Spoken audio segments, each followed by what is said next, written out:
সংবাদটা ঠিক জানি না, তুমি কিন্তু কাউকে বলবে না। এবার স্ত্রী বলছে, না আমি তো কারুর কথা কাউকে বলি না, আমি তো খুব ভালো, আমার পেটে জমা থাকে।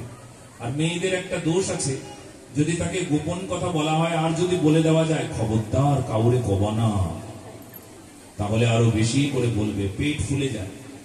এবার সেই মহিলা আবার আরেকজন মহিলাকে বলেছে, একটা গল্প বলবো, সত্যিকারের একটা কথা, তুই বল, কাউকে বলবি না। না না, আমি কি কারুর কথা কাউকে বলি নাকি? আমার মতন ভালো মানুষ কেউ নাই, আমি লোকের কাছে বলে বলে বেড়াই না। বলে ঠিক আছে, তাহলে শোন, ওই কৃষ্ণ আছে না, কৃষ্ণ, ওই আমার যে দেওর প্রসেনকে মেরেছে, আর ওই যে মণিটি চাইতে এসেছিল, আমরা দিইনি, মণিটি চুরি করে কৃষ্ণ নিয়ে চলে গেছে। তাই নাকি? এবার ওই মহিলা আবার, ইস পেটটা ফুলে গেল গো, ইস কি যন্ত্রণা, কাকে বলি, আমার পেটে প্রচন্ড এত বাতাস, এই বাতাসটা কি করে বের করি, এই কান কোথায় পাই দেখি, গ্যাসটা বের করে দেখি, এই কানটা দাও, একটা গোপন কথা আছে, এসো কান পাতো। ওই যে সেই ওই ঘটনা না, কৃষ্ণ চুরি করেছে, কাউরে বলবি না তো? বলে না, একদম বলবো না, আমি কি কাউকে বলি নাকি?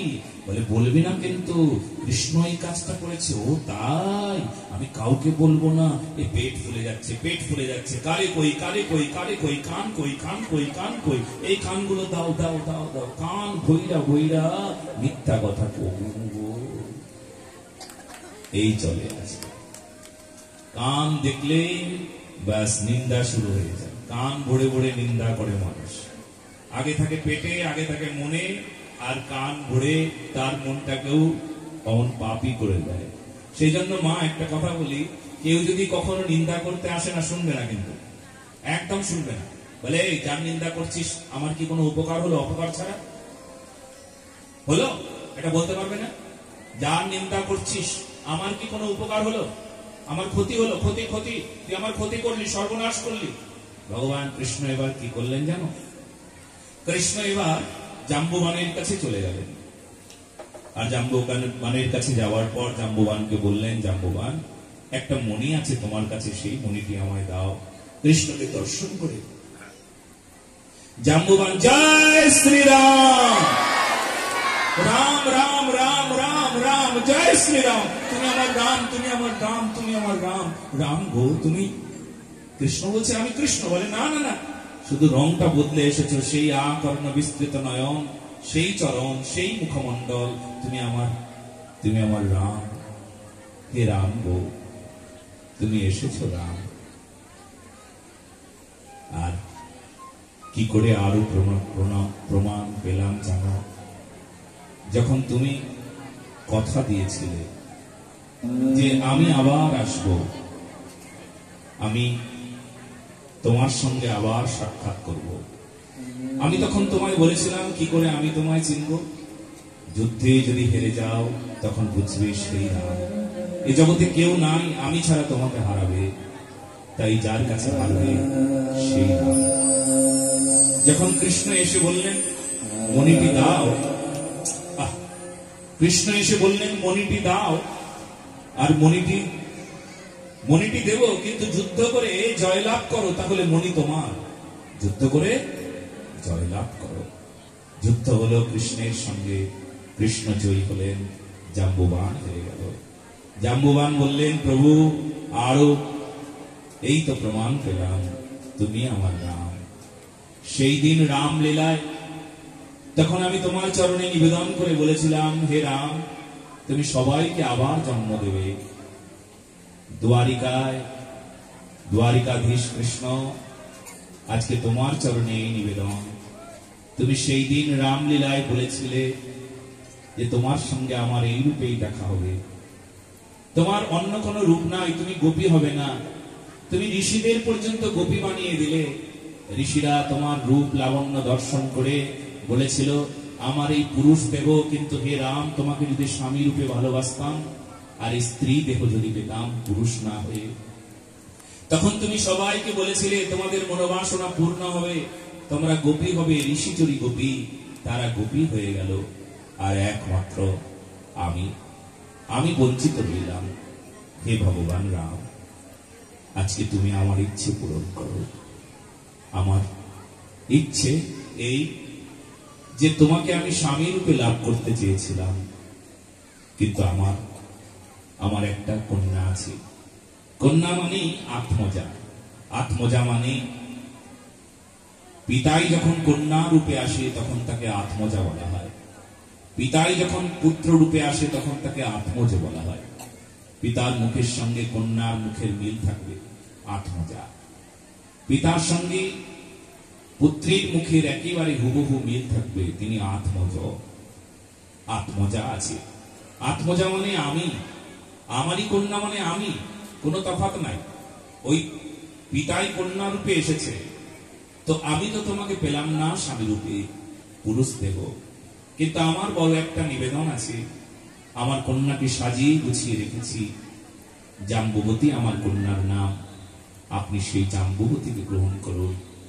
তখন জাম্বুবতী এসেও ভগবান কৃষ্ণের কাছে রাম রাম বলে, পিতাও যখন রাম রাম বলে গুণগান গাইছেন, তিনিও জয় শ্রীরাম জয় শ্রীরাম রাম রাম বলে গুণ গাইছেন, গুণগান গাইছেন। দেখুন ভাগবতে চারিদিকে রামলীলা আছে না? এটা কিন্তু ভাগবতেরই কথা।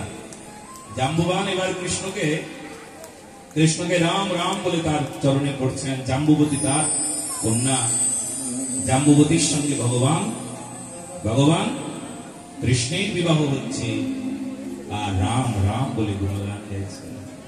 জাম্বুবতী ভগবান কৃষ্ণচন্দ্র কি জয় শ্রীরাম।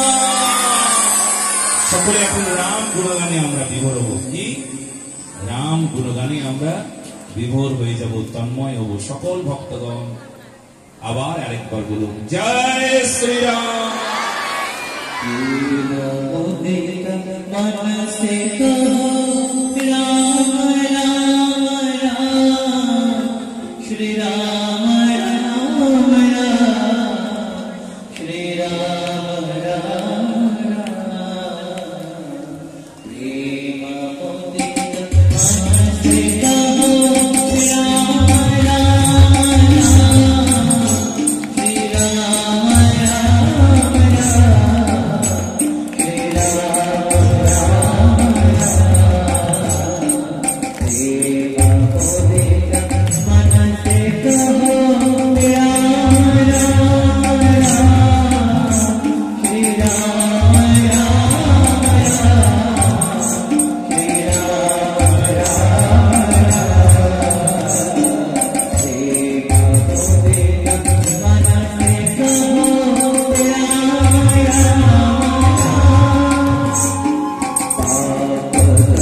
जय श्री राम।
रामचंद्र भगवान की, श्यावर रामचंद्र भगवान की। जय श्री राम। भगवान रामेर चरणे पड़े कन्या जाम्बुवती के विवाह दिलेन। जाम्बुवतीर संगे भगवान कृष्णेर विवाह हलो, मणिटिও दिए दिलेन। मणिटी निये जार मणि राजा सत्यजित्के सेई मणिटी फेरत दिते এই নিন আপনার মণি। যেখানে টাকা পয়সা সম্পদ সেখানে নানা প্রকার কোন্দল ঝগড়া, এই নিন আপনার মণি, আপনি ফেরত নিন। আপনি আমার নামে মিথ্যা কলঙ্ক রটিয়ে দিয়েছেন, শুনুন তো এনার কাছে। আমি কি আপনার মণি চুরি করেছি? আপনার ভাই প্রসেনকে হত্যা করেছি? নিন আপনার মণি। ভগবানের কাছে লজ্জা পেলেন, রাজা সত্রাজিৎ ক্ষমা চাইলেন। রাজা সত্রাজিৎ বললেন, আমার ভুল হয়ে গেছে, আমি বুঝতে পারিনি, আপনি আমায় ক্ষমা করে দিন। বলে, ঠিক আছে, আপনাকে ক্ষমা করে দিলাম, নিন, আপনাকে ক্ষমা করে দিলাম। কিন্তু এবার রাজা সত্রাজিৎ বললেন, আমাকে ক্ষমা করেছেন আমি কি করে বুঝবো? যদি সত্যিই আপনি ক্ষমা করেন তাহলে একমাত্র কন্যা আমার সত্যভামা, তাকে বিবাহ করুন, তাহলে বুঝবো আপনি ক্ষমা করেছেন। ভগবান বললেন, এটা দ্বাপর যুগ, এই যুগে আমি অনেক বিবাহ করতে পারবো, দাও দাও, তোমার কন্যাকে সাজিয়ে দাও। সত্যভামা ভগবান কৃষ্ণচন্দ্র কি। সত্যভামা ভগবান কৃষ্ণচন্দ্রের সঙ্গে আবার বিবাহ হলো। এমন করে একটা দুটো তিনটে চারটে 8টা 10টা নয়, 16,108 পাটরানী হলো। কতগুলো স্ত্রী? 16,108 পাটরানী। কেউ যদি বলেন, ভগবান অতগুলো বিবাহ করলো, আমরা 2-4টে করলে কেন দোষ? ভগবান করলে দোষ নাই, আমরা করলে দোষ কেন? আচ্ছা তোমরা বলো তো, ভগবানের সঙ্গে মানুষের তফাৎ আছে না? ভগবান আর মানুষ সমান সমান? আচ্ছা, ভগবান হলেন ঈশ্বর, অনন্ত তার নাম, অনন্ত রূপ নিতে পারেন, অনন্ত কৃষ্ণ হতে পারেন একসঙ্গে। কতগুলো হতে পারেন? 16,108 স্ত্রী, 16,108ই ভগবান কৃষ্ণ হতে পারেন একই মুহূর্তে। হতে পারেন না পারেন না? হয়েছেন কিনা? 300 কোটি গোপীর সঙ্গে 300 কোটি গোপীনাথ হয়েছিলেন কিনা? নাকি একটা কৃষ্ণ ছিল আর 300 কোটি গোপী ছিল? কতগুলো গোপী ছিল? 300 কোটি গোপী ছিল রাসলীলায়, আর 300 কোটি গোপীনাথ হয়েছিলেন। বলো না গো, রাধে রাধে। তার মানে বুঝে নিন, ভগবানের সঙ্গে আপনার তুলনা করলে প্রথমে আপনি হেরে যাবেন। কারণ যদি বলেন আমি 4টা করব, তবে 4টা হতে হবে আপনাকে। পারবেন না। আর যদি না পারেন তাহলে এক স্ত্রীর প্রতি আপনি নিষ্ঠাপরায়ণ হন। এক স্ত্রীকে বাদ দিয়ে যখন আরেকটা স্ত্রীকে আপনি বিবাহ করবেন, তখন মানবিকতার দায়ে, অমানবিক হবার দায়ে মানবিকতায় আসুন। অমানবিক হবার দায়ে আপনি কিন্তু অপরাধী, তাতে সন্দেহ নাই। সন্দেহ আছে? আচ্ছা, যে কোনো একজন মহিলা, কথাগুলো যদিও বলতে নাই, কিন্তু মায়েরা তোমরা বলো তো, তোমার স্বামী যদি তোমাকে না বলে আরেকটা তোমার সতীনকে ধরে নিয়ে আসে, তোমার কি আনন্দ হবে? জোরে বলো, আনন্দ হবে? তোমার প্রতি অত্যাচার হবে না? অনাদর হবে না? পাপ হবে না? একই রকম ভাবে সনাতন ধর্মের মানুষরা এটা জানে, কিন্তু অন্যান্য মত পথ পন্থার মানুষরা একে নিয়ে কোনো তাদের মাথা ব্যথা নাই। যত হোক তত ভালো, যত বাচ্চা তত সাচ্চা। আচ্ছা, এটা কি ঠিক? এটা কি ঠিক? সেই দিন একটা ভিডিও দেখলাম, এক ব্যক্তি বলছে যে আগে আমার 12টা বাচ্চা ছিল, 12টা বাচ্চা, তারা ছোট ছোট ছিল। কয়টা বাচ্চা ছিল? 12টা। ওনার তো শুধুমাত্র 12টা। হ্যাঁ, আরেক ব্যক্তি বলছে, বলে আমার 21টা বাচ্চা। প্রথমে ছোট ছোট ছিল, একটা ঘরেই আমরা থেকে যেতাম, এখন ঘর লাগবে আরো বেশি। কেন সরকার ঘর বেশি করে দেবে না, জায়গা বেশি দেবে না? আমরা কোথায় যাব? ঠিকই তো বলছে নাকি? ভুল তো বলে না? ভুল বলেছে? আগে 21টা বাচ্চা ছিল, জায়গা অল্পতে হয়ে যেত। এখন 21টার বাচ্চা বিয়ে হয়েছে, জায়গা লাগবে কিনা?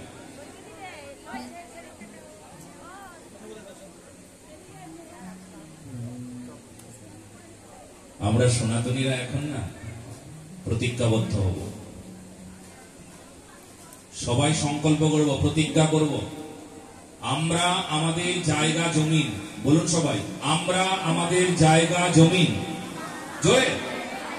আমরা আমাদের জায়গা জমিন কোন অহিন্দুর কাছে বিক্রি করব না, অপরাধ করব না। জোরে। আমরা আমাদের জায়গা জমিন কোন অহিন্দুর কাছে বিক্রি করব না। প্রতিজ্ঞা করলেন। কিন্তু পয়সা যদি বেশি দেয়, মুই জানো তোমার অত লোভ নাই, মুই জানো তোমার কি অত লোভ আছে। আমি জানি তোমরা বুঝবে যে লোভে পাপ, পাপে মৃত্যু। আমি জানি তোমাদের অত লোভ নাই, তোমরা অত লোভ করেন না। যারা লোভ করে তারা মরে। কাজে আমার এই কথা আপনারা সবাই শুনবেন, কোন অহিন্দুর কাছে তোমার জায়গা জমিন বিক্রি করবে না, এটা নিয়ম করে নাও, প্রতিজ্ঞাবদ্ধ হও, তাহলে যদি আমাদের দেশটা বাঁচে।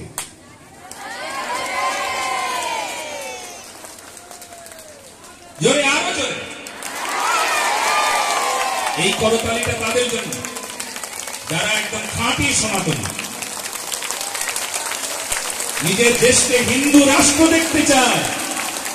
হিন্দু রাষ্ট্র কি? নিজের দেশটা হিন্দু রাষ্ট্র দেখতে চায়, তাদের জন্য এই করতালি। আবার করতালি হোক।